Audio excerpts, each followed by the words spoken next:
Hi friends, स्वागत है आपका अपने यूट्यूब चैनल मेवलूस पर। आज हम शुरू करने वाले हैं हमारे पठार के अंतर्गत जो नेक्स्ट टॉपिक है आपका बुंदेलखंड का पठार। चौथे नंबर का हमारा वीडियो लेक्चर है। इसमें पहले हमने एक बेसिक इंट्रोडक्शन पठार के बारे में, संरचना के बारे में पढ़ा था। उसके बाद हमने मध्य भारत का पठार पढ़ा, फिर हमने मालवा पठार पढ़ा और आज हम शुरू कर रहे हैं कौन सा, तीसरे नंबर का जो आपका पठार, उसका नाम है बुंदेलखंड का पठार। तो देखते हैं बुंदेलखंड का पठार कहाँ से कहाँ तक है, किन क्षेत्रों में ये मौजूद है और क्या विशेषता है इसकी। बुंदेलखंड का जो पठार है उसकी मैं पहले पॉइंट पर बात करता हूं तो मध्य प्रदेश के उत्तर मध्य भाग में मौजूद है। तो पहले तो यही आपका दिशा ज्ञान तो हो ही गया होगा अब तक। अब तो ठीक है, ये आपका उत्तर, ये आपका दक्षिण और ये आपका पूर्व और ये आपका पश्चिम। तो ये जो आपका पठार है कौन सा, बुंदेलखंड का पठार, ये उत्तर मध्य भाग में मौजूद है। कौन सा, ये वाला जो क्षेत्र देख रहे हैं आप लोग, ये है आपका बुंदेलखंड का पठार। और बुंदेलखंड का जो क्षेत्र है वो उत्तर की ओर है और इसका कुछ भाग किधर आता है, मध्य की ओर आता है, जिसके कारण इसकी जो संरचना है और इसकी संरचना मध्य प्रदेश के अनुसार ही आप भारत के नक्शे में भी देखेंगे तो इसकी जो संरचना मिलेगी आपको उत्तर मध्य की ओर देखने को मिलेगी। तो बुंदेलखंड का पठार मध्य प्रदेश के उत्तर मध्य भाग में मौजूद है। क्षेत्रफल की अगर मैं बात करता हूं तो 23,737 किलोमीटर स्क्वायर का इसका क्षेत्र है, जो मध्य प्रदेश के 7.7% भूभाग पर मौजूद है। तो ये आपका कितना क्षेत्रफल घेरे हुए हैं, तो ये आपका 23,737 किलोमीटर स्क्वायर में, और अगर परसेंटेज में पूछता है तो 7.7% भूभाग पर ये मौजूद है। क्लियर है यहाँ तक कि बुंदेलखंड का पठार मध्य प्रदेश के उत्तर मध्य भाग में मौजूद है। और बुंदेलखंड पठार की ये विशेषता है कि इसका क्षेत्रफल वो 23,737 किलोमीटर का है और ये मध्य प्रदेश के 7.7% भूभाग पर फैला हुआ है। अब निर्माण की बात करते हैं तो इसका निर्माण किससे हुआ है, विंध्यन सेल, सेल मतलब कोई आपकी चट्टान होती है ना, तो विंध्यन सेल और ग्रेनाइट नीस अपर्दन से, विंध्यन सेल एवं ग्रेनाइट नीस या फिर ग्रेनाइट चट्टान के टूटने से इसका क्या हुआ है, निर्माण हुआ है। मध्य भारत पठार में हमने बेसाल चट्टान और ज्वालामुखी उद्गार से संबंधित तथ्य देखा था। मध्य उच्च क्षेत्र के अंतर्गत जो अपने मध्य भारत का पठार पड़ा था उसमें क्या देखा था, उसमें आर्कियन युग भी देखा था, विंध्यन श्रेणी भी देखा था, ये सब हमने उसमें मिक्स देखा था। लेकिन यहाँ पे विशेषता क्या है, यहाँ पर ये विशेषता है कि जो बुंदेलखंड का पठार है इसका जो निर्माण है वो विंध्यन सेल और ग्रेनाइट नीस, ये ग्रेनाइट नीस के परिणाम स्वरूप हुआ है। अब बात करते हैं इसकी जलवायु की, तो जलवायु कैसी है, शुष्क उष्णकटिबंधीय है। शुष्क उष्णकटिबंधीय क्यों है, क्योंकि हमने देखा था कि जो मध्य भारत का पठार हमने पढ़ा उसकी भी कैसी थी, उष्णकटिबंधीय या फिर शुष्क उष्णकटिबंधीय आपकी जलवायु थी। उसी के समान इसी के अंतर्गत या इसी की दिशा के पास में कौन पड़ रहा है, आपका बुंदेलखंड का पठार। तो इसकी जलवायु है वो कैसी है, तो इसकी जलवायु भी कैसी है, शुष्क और उष्णकटिबंधीय या शुष्क उष्णकटिबंधीय है। जबकि मालवा के पठार हमने देखा था कि मालवा के पठार की जलवायु कैसी है, समशीतोष्ण। समशीतोष्ण मतलब ना ज़्यादा गर्म ना ही ज़्यादा ठंडी। 40 डिग्री मैंने मई का टेम्परेचर बताया था और उसके साथ में 10 से 12 डिग्री का दिसंबर का, तो ये टेम्परेचर हमने उसमें देखा था। लेकिन यहाँ पर जलवायु की अगर मैं बात करता हूँ तो ये जो आपका बुंदेलखंड का पठार है इसकी जो जलवायु है वो कैसी है, शुष्क मतलब गर्म रहेगी और उष्णकटिबंधीय क्षेत्र के अंतर्गत आएगी। वर्षा की अगर बात करते हैं तो यहाँ पर प्रतिवर्ष 75 से 112 सेंटीमीटर वार्षिक वर्षा होती है। 75 से 112 सेंटीमीटर प्रतिवर्ष वर्षा किस क्षेत्र में होती है, बुंदेलखंड में। मध्य भारत क्षेत्र में हमने कितना देखा था, 75 सेंटीमीटर। मालवा के पठार में हमने कितना देखा था, 75 से 125 सेंटीमीटर पर ईयर मालवा के पठार में। और उसके साथ में बुंदेलखंड का पठार है तो 75 से स्टार्ट हो रहा है, लेकिन कहाँ तक जा रहा है, 112 सेंटीमीटर पर ईयर के हिसाब से चल रहा है। औसत ऊंचाई की अगर मैं बात करता हूं तो 300 से आपका 450 मीटर की है। औसत ऊंचाई इसकी थोड़ी कम मिलेगी, किसकी, ये आपका जो पठारी क्षेत्र है, कौन, बुंदेलखंड। क्योंकि बुंदेलखंड के पठार की ऊंचाई अगर देखेंगे तो ये आपका 300 से लेकर 450 मीटर की है। उसी प्रकार से अगर तुलना करते हैं हम किससे, आपका मध्य भारत पठार से, तो वहाँ पे 600 मीटर की ऊंचाई थी पठार की, और उसके बाद मालवा पठार की भी कितनी थी, 600 के आसपास ही थी, 600 मीटर की ऊंचाई थी। लेकिन यहाँ पे आपका जो बुंदेलखंड का पठार, इस बुंदेलखंड पठार की यह विशेषता है कि इसकी जो ऊंचाई थोड़ी कम रहेगी और ये 300 से लेकर 450 या 450 मीटर की ऊंचाई तक मौजूद है। आकृति की अगर बात करते हैं तो कैसी है, अर्धचंद्राकार है और 3 ओर से पन्ना श्रेणी, बिजावर श्रेणी और चंदेरी पाट से घिरा हुआ है। ये आप देख ही रहे हैं यहाँ पर, इस प्रकार से ये आपका आधा चांद बन रहा है यहाँ पर। तो ये जो संरचना बन रही है कैसी है, अर्धचंद्राकार। तो ये अर्धचंद्राकार संरचना किस पठार की है, तो बुंदेलखंड के पठार की जो संरचना है वो कैसी है, अर्धचंद्राकार। ये आपका अर्धचंद्राकार संरचना का रूप धारण किए हुए हैं, कौन, बुंदेलखंड का पठार। और अर्धचंद्राकार जो आपकी संरचना है वो 3 ओर से घिरी हुई है। किससे घिरी हुई है? पन्ना श्रेणी से। इसके नीचे आपका पठार मिलेगा कौन सा? रीवा पन्ना का पठार, तो ये पन्ना श्रेणी चालू हो जाएगी। उसके साथ में कौन सी? बिजावर श्रेणी, ये ग्वालियर क्षेत्र से लेके आपका इस आसपास क्षेत्र में मौजूद होगी। और फिर आपका कौन सा? चंदेरी पाट, तो चंदेरी पाट ये अशोकनगर क्षेत्र के अंतर्गत मौजूद होगा। तो बस इतना बता देना है कि बुंदेलखंड का पठार है वो अर्धचंद्राकार क्षेत्र या फिर अर्धचंद्राकार संरचना को धारण किए हुए हैं, और इसके जो पार्ट है वो मुख्य रूप से रीवा श्रेणी, मतलब रीवा मतलब पन्ना के अंतर्गत आने वाली कौन सी? पन्ना श्रेणी, बिजावर श्रेणी और फिर कौन सा? चंदेरी पाट से घिरी हुई है। ये हुआ यहाँ तक। सर्वोच्च चोटी की अगर बात करते हैं किसकी? बुंदेलखंड के पठार की, तो सर्वोच्च चोटी सिद्ध बाबा है जिसकी ऊंचाई 1172 मीटर है। किसका भाग है? टीकमगढ़ क्षेत्र के अंतर्गत आती है। टीकमगढ़ या दमोह वाला जो क्षेत्र है आपका, ये आपका निवाड़ी के नीचे आपका टीकमगढ़ से बिल्कुल साइड में क्या आपका दमोह, और यहीं पे आपका क्या आ जाता है? सागर आ जाता है। तो बुंदेलखंड पठार के अंतर्गत सबसे ऊंची चोटी कौन सी है? तो उस चोटी का नाम है सिद्ध बाबा, और सिद्ध बाबा की जो ऊंचाई है वो कितनी है? 1172 मीटर है। कितनी? 1172 मीटर है, और किसके अंतर्गत? टीकमगढ़ क्षेत्र के अंतर्गत आ रही है। ये हमने यहाँ पर देखा। अब बेसिक इंट्रोडक्शन हमारा समाप्त हो गया है। किसके संदर्भ में? ये समाप्त हुआ आपका बुंदेलखंड के पठार के बारे में। बुंदेलखंड पठार की स्थिति कहाँ देखी? मध्य प्रदेश के किधर? उत्तर और मध्य भाग में मौजूद है। क्षेत्रफल की अगर बात करते हो 23,700 कितना? ये आपका 37 किलोमीटर का है। क्षेत्रफल पूछता है 7.7 का। निर्माण किससे हुआ है? तो निर्माण वही बता देना है आपका, ग्रेनाइट चट्टान से, और उसके साथ में विंध्यन शिल से इसका निर्माण हुआ है। जलवायु कैसी? उष्णकटिबंधीय शुष्क जलवायु है। वर्षा पूछता है तो वही आपका 75 से 112 सेंटीमीटर पर ईयर। औसत ऊंचाई यहाँ पर कम देखने को मिलेगी। कितनी कम देखने को मिलेगी? तो ये मिलेगी आपको 300 से लेकर 450 मीटर के ऊंचाई लेंथ मिलेगी। आकृति कैसी? अर्धचंद्राकार आकृति है, और अर्धचंद्र आकृति है वो 3 ओर से किससे घिरी हुई है? तो वो आपका पन्ना श्रेणी से घिरी हुई है, बिजावर श्रेणी से घिरी हुई है, और उसके साथ में ही वो चंदेरी पाट से घिरी हुई है। ये हमारी संरचना के बारे में हमने देखा। लेकिन अब उसके बाद एक पॉइंट आपका यहाँ से बन जाएगा कि भैया ये बताइए कि बुंदेलखंड पठार की सर्वोच्च चोटी कौन सी है? तो बुंदेलखंड पठार की सर्वोच्च चोटी आपकी सिद्ध बाबा है, और सिद्ध बाबा की जो ऊंचाई है वो 1172 मीटर के आसपास है, और ये आपका किसके अंतर्गत आती है? टीकमगढ़ दमोह क्षेत्र के अंतर्गत आती है। अब बात करते हैं अन्य संरचनाओं के बारे में। क्या? ये आती है आपकी मिट्टी के बारे में, कि बुंदेलखंड पठार में कौन सी मिट्टी पाई जाती है। जिस प्रकार से अभी मैं बताता हूँ यहाँ पर, काली मिट्टी, जलोढ़ मिट्टी और बलुई मिट्टी, मतलब सभी प्रकार की मिश्रित मिट्टी मिलेगी यहाँ पर। क्योंकि हमने मध्य भारत का पठार पढ़ा था, उसमें हमने जलोढ़ मिट्टी पढ़ा था। मालवा का पठार पढ़ा था तो यहाँ पे काली मिट्टी पढ़ा था। लेकिन अब बुंदेलखंड पठार की अगर मैं बात करता हूँ तो यहाँ पे क्या है? लाल और काली मिट्टी तो ही से, लेकिन उसके साथ में ये जलोढ़ मिट्टी का क्षेत्र भी लगता है, और उसके साथ में बलुई या फिर बालू मिट्टी का भी क्या है? क्षेत्र लगता है। तो इसमें कंफ्यूज नहीं होना है। तीसरे मतलब पठार आप पढ़ रहे हैं बुंदेलखंड, तो बुंदेलखंड में 3 प्रकार की मिट्टी पाई जाएगी, काली और लाल, उसके साथ जलोढ़ और बलुई मिट्टी। फसल कौन कौन सी फसल का उत्पादन होगा? गेहूं, चना, मूंगफली और क्या? मोटा अनाज। गेहूं, चना और मूंगफली उत्पादन के साथ साथ ही ये जो क्षेत्र है आपका बुंदेलखंड का पठार, ये किसका उत्पादन करता है? वो आपके मोटा अनाज। मोटा अनाज में क्या आएगा? ज्वार आएगा, मक्का आएगा, बाजरा आएगा, दलहन भी आ जाएगा और तिलहन भी आ जाएगा। दलहन मतलब दाल और तिलहन मतलब तेल निकालने वाली चीज है। क्लियर हुआ यहाँ पर? अब उसके बाद फिर हम बात करते हैं मिट्टी के बाद फसल। फसल के बाद आती है प्रवाहित नदियाँ, क्योंकि मिट्टी में फसल उगाते हैं और फसल तब तक नहीं होती जब तक उसमें क्या है? जल प्रवाहित नहीं हो जाता। तो प्रवाहित नदियों के बारे में बात कर रहे हैं यहाँ पर। बेतवा, केन, धसान, सिंध, उर्मिल और पहुन, ये नदियाँ किस पठार के अंतर्गत बहती हैं? उद्गम का नहीं लिखवाया मैंने, किसके बारे में बताया है? यहाँ पर हमने प्रवाह क्षेत्र के बारे में बताया है कि बुंदेलखंड पठार के अंतर्गत कौन सी नदियाँ प्रभावित होती है। तो पहले नंबर पर कौन आती है? प्रमुख रूप से बेतवा, क्योंकि बेतवा को ही क्या कहा जाता है? इसे बुंदेलखंड की गंगा के नाम से भी जाना जाता है, या फिर आप क्या बोल सकते हैं? मध्य प्रदेश की गंगा किसे कहते हैं? बेतवा को कहा जाता है। बुंदेलखंड की गंगा किसे कहते हैं? तो वो भी आपके बेतवा को कहा जाता है।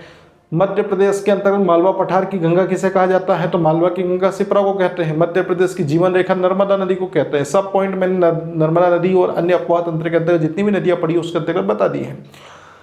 अब बात कर रहे हैं आप बेतवा नदी की। ये प्रमुख रूप से प्रवाहित होती है। क्यों? क्योंकि बेतवा है आपका रायसेन के कुमरा गांव से निकल के विदिशा क्षेत्र को पार करते हुए आपका अशोकनगर, अशोकनगर से किधर बताया तो मैंने? ललितपुर, ललितपुर से आपका कहाँ पर है? झांसी वाला क्षेत्र, निवाड़ी, निवाड़ी के बाद आपका टीकमगढ़, निवाड़ी का ओरछा शहर, उसके साथ में आपका ये क्या? ये आपका ऊपर वाला क्षेत्र आपका, उसके साथ में किस में मिल जाती है? हमीरपुर के में जाकर ही यमुना नदी के पास में मिल जाएगी।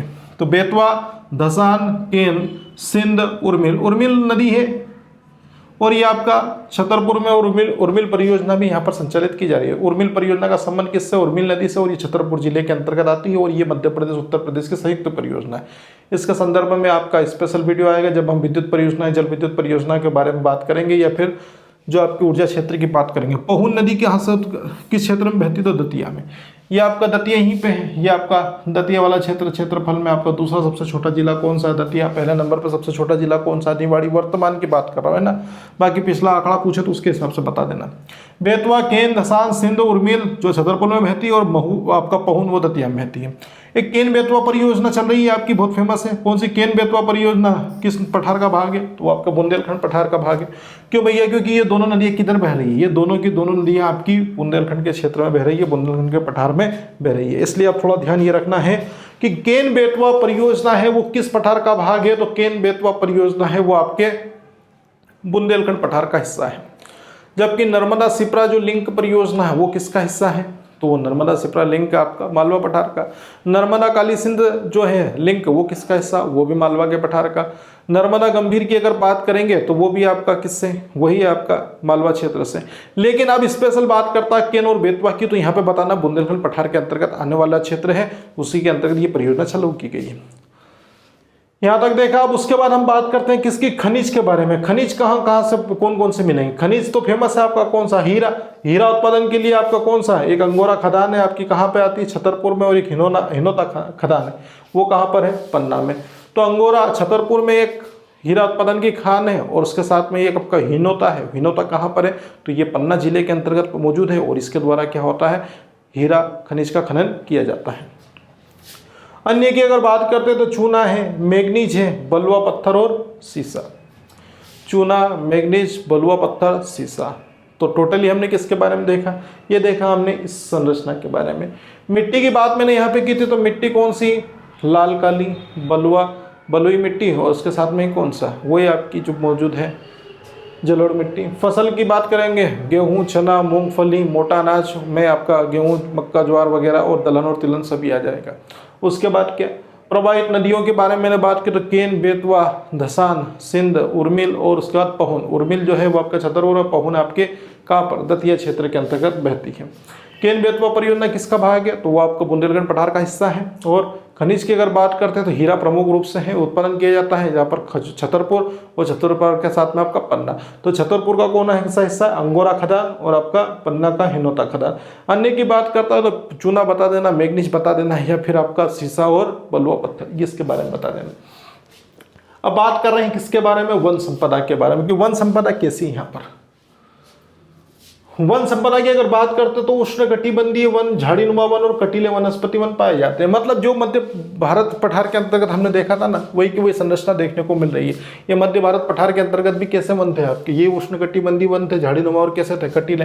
तो यही की यही जो संरचना है वो किस में मिलेगी आपको? बुंदेलखंड के पठार में। तो इसमें ज़्यादा कुछ करने की जरूरत नहीं है कि उष्णकटिबंधीय वन पाए जाते हैं, कटीले वन पाए जाएंगे, और कटीले वन के साथ में ही आपने क्या बोल दिया उसको? झाड़ीनुमा वन। झाड़ीनुमा मतलब झाड़ के रूप में, आप छोटी छोटी झाड़ियों के रूप में मौजूद रहेंगे।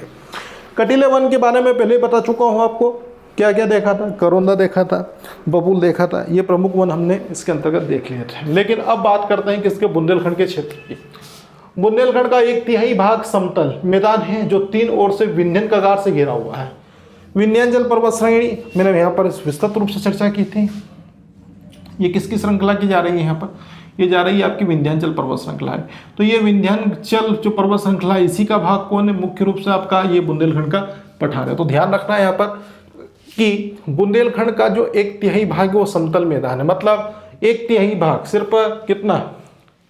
1/3 भाग, मतलब आधे से भी बहुत कम भाग है वो कैसा? समतल मैदान है। बाकी सब क्या? उबड़ खाबड़ क्षेत्र है आपका। तो बुंदेलखंड का 1/3 भाग समतल मैदान है जो 3 ओर से किससे घिरा हुआ? विंध्यन कगार से घिरा हुआ है। और ये 1/3 भाग पर ही मैदान है, जिसके कारण थोड़ा सा परिवहन की दृष्टि से कैसा क्षेत्र है? पिछड़ा क्षेत्र है। परिवहन के रूप में सबका पूछ ले कभी क्वेश्चन यहाँ से कि परिवहन की दृष्टि से कौन सा पठार पिछड़ा हुआ है, तो वहां पर फिर क्या करना? वहां पर ये बता देना है कि परिवहन की दृष्टि से थोड़ा सा हमारा जो बुंदेलखंड क्षेत्र है वो पिछड़ा हुआ है। क्यों? क्योंकि यहाँ पर 1/3 भाग पर ही मैदान है, और ये भी आपका तीनों ओर किससे घिरा हुआ है? तो ये आपका विंध्यन कगार से घिरा हुआ है। जिले की अगर मैं बात करता हूँ कि कौन कौन से जिले हैं यहाँ पर, तो उनकी पहले हम बात करते हैं भिंड। भिंड का कौन सा क्षेत्र? लाहार। लाहार मैंने बताया भी था यहाँ पर, लाहार है आपका, वो कहाँ पर है? भिंड में। उसके साथ ग्वालियर, शिवपुरी, पन्ना, चंदेरी। और चंदेरी किसका भाग है? अशोकनगर का। ये क्या है? अंशतः शामिल, मतलब इनका कुछ कुछ भाग मौजूद है। अब ये आप लोग यहाँ पे देखेंगे अर्धचंद्राकार संरचना में तो आपने देखा था, लेकिन उसके साथ में अभी पॉइंट यहाँ पर इस तरह से याद रखना है आपको कि ये जो क्षेत्र हमने पढ़े हैं कौन कौन से, ये जिले आपने जो ध्यान में दिए हैं कौन कौन से। पहला आपका लाहार, तो ये आपका लाहार है। ये कहाँ आता है? तो ये भिंड जिले में आता है। तो ये लाहार हो गया आपका, किस में है? भिंड हो गया। उसके साथ में उसने क्या बोला है? ग्वालियर, क्योंकि ग्वालियर है वो आधा किस में आ रहा था? मध्य भारत पठार में। और थोड़ा सा किस में आ रहा है? वो आ रहा है आपका इसमें, बुंदेलखंड में। उसी के नीचे कौन है आपका? उसी के नीचे आपका शिवपुरी है। तो शिवपुरी भी क्या है? अंशतः है इसमें आएगा, किसमें? बुंदेलखंड पठार में। और अंशतः उसमें जाएगा मध्य भारत के पठार, मतलब मध्य भारत पठार में मुख्य रूप से है। फिर आपका कौन सा आएगा? पन्ना। पन्ना तो मुख्य रूप से पन्ना रीवा पन्ना पठार के अंतर्गत आएगा, लेकिन एक पॉइंट लिखा है ना हमने, कहा गया ये हीरा, ये हीरा खदान आपका हिनोता क्षेत्र है, वो आपका किस में आ रहा है? बुंदेलखंड पठार में। इसलिए हीरा उत्पादन का जो पन्ना जिला, ये भी क्या है? आंशिक रूप से। ये पन्ना आपका इधर है, यहाँ पर है ना, पन्ना छतरपुर वाला जो क्षेत्र है आपका, पन्ना छतरपुर, इसके अंतर्गत। उसके साथ में ही कौन सा? चंदेरी। चंदेरी आपका ये नीचे है यहाँ पर शिवपुरी के, बिल्कुल। ये आपका अशोकनगर वाला जो क्षेत्र है, तो इसी के पास में क्या है? चंदेरी। तो ये चंदेरी वाला जो क्षेत्र है, ये क्या है? अंशतः किस में आता है? वो आपका बुंदेलखंड पठार में शामिल है। तो इतना आ रहा समझ में यहाँ पर। लाहार, भिंड, ग्वालियर, शिवपुरी, उसके साथ में ही आपका चंदेरी का क्षेत्र जो अशोकनगर जिले में आता है, और उसके साथ में आपका पन्ना, ये अंशतः किस में शामिल है? बुंदेलखंड पठार में। तो फिर पूर्ण रूप से शामिल कौन है? पूर्ण रूप से ये शामिल है, इसका नाम क्या है? निवाड़ी।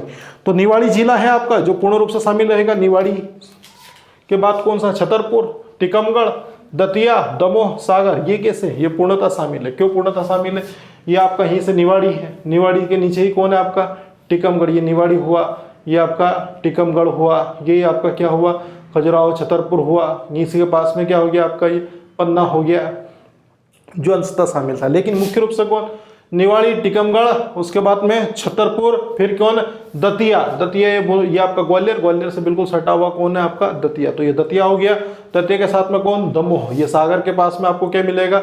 दमोह मिलेगा। तो दमोह आपका पूर्ण रूप से, उसके साथ में आपका सागर। सागर का मैंने बताया था कि सागर का जो क्षेत्र है वो कुछ भाग है वो किस में आ रहा था? मालवा पठार के अंतर्गत। लेकिन ये जो भाग है आपका सागर, ये मुख्य रूप से किस में आएगा? तो वो आपका आएगा बुंदेलखंड के पठार में। सागर का मैंने स्पेशल बता दिया था कि उसका कुछ भाग है वो आपके मध्य भारत पठार के अंतर्गत भी आता है, और कुछ क्षेत्र उसका मालवा पठार में, और अंश जो मुख्य भाग है वो आता है आपके बुंदेलखंड के पठार में। तो बस चीजों को इस प्रकार से समझना है कि पूर्ण रूप से शामिल जिले कौन कौन से हैं। तो निवाड़ी बता देना, टिकमगढ़ बता देना, उसके बाद में छतरपुर बता देना, दतिया बता देना, दमोह बता देना, और उसके साथ में ही बता देना आपका सागर। ये पूर्ण रूप से शामिल है। और क्या भैया? और आप देख रहे हैं यहाँ पर झांसी, जालौन, हमीरपुर, ललितपुर, बांदा, ये सब के सब किस राज्य के हिस्सा है? ये उत्तर प्रदेश राज्य के हिस्से हैं। और आज उत्तर प्रदेश के ये जिले भी किस में आते हैं? बुंदेलखंड के पठार में। क्योंकि ये गैप देख रहे हैं ना आप लोग, ये जो गैप बन रही है आपकी एमपी की, ये किसकी है? ये बुंदेलखंड के पठार की है। तो यहाँ पर ध्यान ये रखना है कि ललितपुर, झांसी, हमीरपुर, बांदा, और बांदा के साथ में आपका जालौन, ये सब के सब किस में आते हैं? बुंदेलखंड के पठार में। तो कुछ लोग सोच रहे होंगे कि इनको क्यों लिखवाया? इनको इसलिए लिखवाया क्योंकि एक नए राज्य की मांग की जा रही है। उस राज्य का नाम क्या है? बुंदेलखंड। बुंदेलखंड जो क्षेत्र है आपका वो मध्य प्रदेश और उत्तर प्रदेश के दोनों सीमाओं पर बनता है। तो एक पार्टीशन डिवाइड करने की यहाँ पर लगातार मांग की जा रही है कि मध्य प्रदेश और उत्तर प्रदेश की ये जो क्षेत्र है जो बुंदेलखंड के अंतर्गत आते हैं, इनको अलग करके क्या किया जाए? इनको अलग करके आपका एक बुंदेलखंड राज्य की स्थापना की जाए। तो भविष्य में अगर इस प्रकार से क्वेश्चन बनता है कि बुंदेलखंड राज्य में कौन कौन से जिले शामिल हो सकते हैं, तो उनकी संभावनाओं को हमने यहाँ पे दर्शा दिया है। झांसी हो सकता है, ललितपुर हो सकता है, जालौन हो सकता है, हमीरपुर हो सकता है, उसके साथ में क्या हो सकता है? बांदा। जबकि मध्य प्रदेश में आपका ये क्षेत्र है कौन सा? निवाड़ी, टिकमगढ़, छतरपुर, दतिया, दमोह, सागर का कुछ क्षेत्र। उसके साथ में अंशतः कौन कौन सा है? ये अंशतः में आपका लाहार, भिंड का क्षेत्र है, ग्वालियर है, शिवपुरी है, उसका चंदेरी, अशोकनगर का क्षेत्र, पन्ना का क्षेत्र, और उसके साथ में अन्य जो भाग बचता है वो किसके अंतर्गत आता है? तो वो आएगा आपका इसी बुंदेलखंड पठार के अंतर्गत। ये हमारा कौन हुआ? बुंदेलखंड का पठार। विस्तृत चर्चा करने के बाद थोड़ा सा एक वापस से क्विक रिविजन ले लेते हैं, क्या क्या हमने पढ़ा है यहाँ पर। बुंदेलखंड का पठार किधर मौजूद है? मध्य प्रदेश के उत्तर पूर्व में। क्षेत्रफल पूछता है कितना, बता देना, वही बता देना, आपका 27,737 किलोमीटर कुल क्षेत्रफल। प्रतिशत में पूछता है तो बता 7.7% भूभाग पर है। निर्माण किससे हुआ? तो वही बताना आपका ग्रेनाइट निश प्रमुख रूप से चट्टान है और उसके साथ में विंध्यनशील का हिस्सा है। जलवायु कैसी है तो उष्णकटिबंधीय शुष्क जलवायु है, जैसी मध्य भारत पठार की थी उसी तरह से आपके बुंदेलखंड पठार के अंतर्गत आ रही है। वर्षा की कमी मालूम पड़ेगी यहाँ पर, क्यों? क्योंकि यहाँ पर हमने देखा ना सबसे कम वर्षा वाला स्तर कौन सा है, वो आपका गोहद भिंड देखा था, वो मध्य भारत में आ रहा था। तो ये क्षेत्र भी इससे लगा हुआ है, तो 75 से 112 सेंटीमीटर वर्षा होती है प्रतिवर्ष यहाँ पे। औसत ऊंचाई कम हो जाएगी, 300 से लेकर 450 औसत ऊंचाई यहाँ पर मीटर में। आकृति कैसी? अर्धचंद्राकार आकृति, तीनों ओर से किससे घिरा हुआ है तो विंध्यन कगार से घिरा हुआ, जिसका एक क्षेत्र है वो आपका कौन कौन सा है, ये पन्ना श्रेणी, बीजावर श्रेणी और चंदेरी पाट। बुंदेलखंड पठार की सर्वोच्च चोटी कौन सी है तो बुंदेलखंड पठार की सर्वोच्च चोटी सिद्ध बाबा है। सिद्ध बाबा की जो ऊंचाई है वो 1172 मीटर है, जो टीकमगढ़ क्षेत्र के अंतर्गत आती है, इसका भाग बनता है यहाँ पर।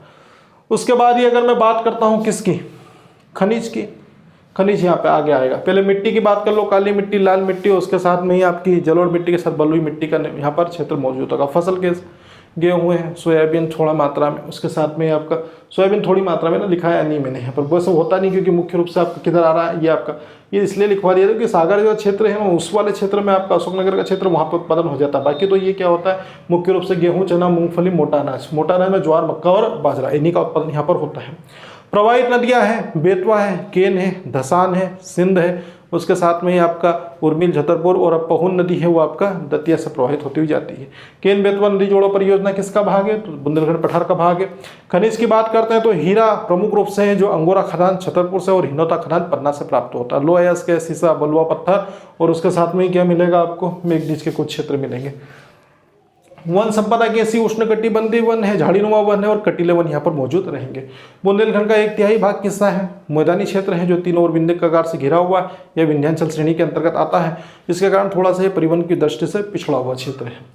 जिले मैंने बता दिया है, भिंड है जो लाहौर के अंतर्गत, लाहौर भिंड के अंतर्गत आता है, ग्वालियर है, शिवपुरी है, अशोकनगर का कुछ क्षेत्र जो चंदेरी के अंतर्गत आता है, पन्ना, ये क्या होते हैं, ये आपके अंशकालीन भाग है किसके, बुंदेलखंड पठार की। जबकि पूर्णतः अगर बात करते हैं तो निवाड़ी है, टीकमगढ़ है, छतरपुर है, उसी के साथ में सागर है, दतिया है, दमोह है। और यूपी की अगर बात करते हैं तो यूपी का आपका झांसी है, ललितपुर है, जालौन है, उसके साथ में आपका बांदा और हमीरपुर, ये किस में आते हैं तो ये आपके बुंदेलखंड के पठार के अंतर्गत शामिल होते हैं। तो ये वीडियो हमारा बुंदेलखंड पठार का समाप्त हुआ। वीडियो अगर आपको पसंद आया तो वीडियो को लाइक एंड शेयर करना ना भूलें। बिल्कुल बने रहे हमारे साथ, मिलते हैं नेक्स्ट वीडियो में नेक्स्ट टॉपिक के साथ।